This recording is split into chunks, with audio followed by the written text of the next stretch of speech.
We ready? So, Johannes Hebebrand, you gave us a wonderful lecture today on prenatal and early childhood and adolescent screening. Could you tell us, for the child psychiatrist of Europe, what the challenges are of that? What should we have in mind? First of all, I would like to point out that we're talking about a broader frame. We're talking about screening going on in pediatrics. We're talking about molecular genetic screening. We're talking about prenatal screening. This then continues after birth of a child. We have the newborn screening, and finally we come up to screening procedures during childhood and adolescence. And I think you can't tear these different aspects of screening apart, but you have to see them as a whole set of screenings in place to basically attempt to improve the health of children and adolescents in the respective society.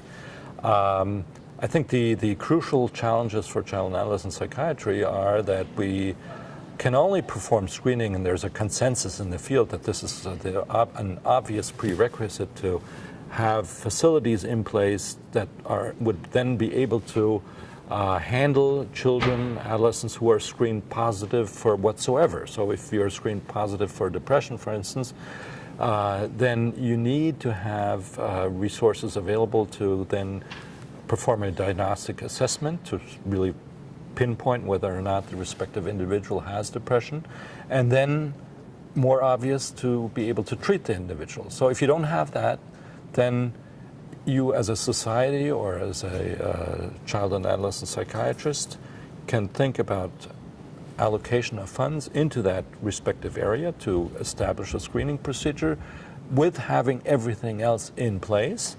If you want to do then you obviously also need to check the evidence. Is this something that works? Is this something that entails a net benefit?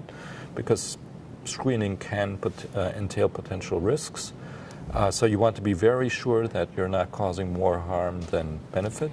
Okay, you showed us that, but then you also showed us that, there was a debate about the legitimacy of screening autism spectrum children, affecting 1 in 68 children, or suicidal risk. So for a clinician, I was really concerned about that, because we were all raised and educated in the idea that there should be a systematic screening for that. Is that not circular to say that if there is no facility, we shouldn't screen?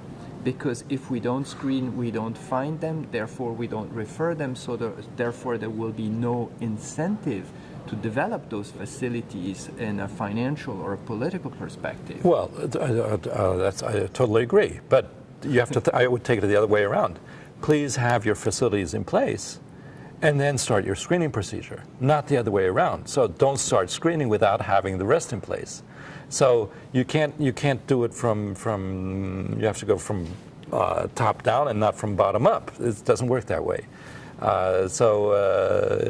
If you screen without having diagnostic assessments available, without having treatment facilities available, what are you doing to these kids? What are you doing to the families? You're telling them you have a diagnosis of such and such, or you might have the diagnosis of such and such, but we can't really follow up because we don't have the facilities available. That doesn't make sense. Or the resources. Or the resources, right. So that doesn't make sense, I don't think, because then you're causing harm to these families who are then left in the dark with positive screening, and they really don't know what this actually means or entails, and this is not the way I think we should be going. So if you go for screening, then be sure that you have the whole process established, and that is a total consensus within the field of, there's no field of screening, but people who have been involved in work related to screening there's a general consensus that this is a must. Can you give us some information about where to get this type of information, official disorder for which screening has been recognized as pertinent? Yeah, you can. As I showed, you can go to the US PSTF websites, United States Prevention Services Task Force, Just look it up, and you will immediately be able to look at the disorders that have been evaluated, and you realize all the work that has been, the extensive work that has been invested in this area to determine whether or not this is actually supported by evidence. And for many disorders in child and adolescent psychiatry, if they have been looked at all, many have not been covered.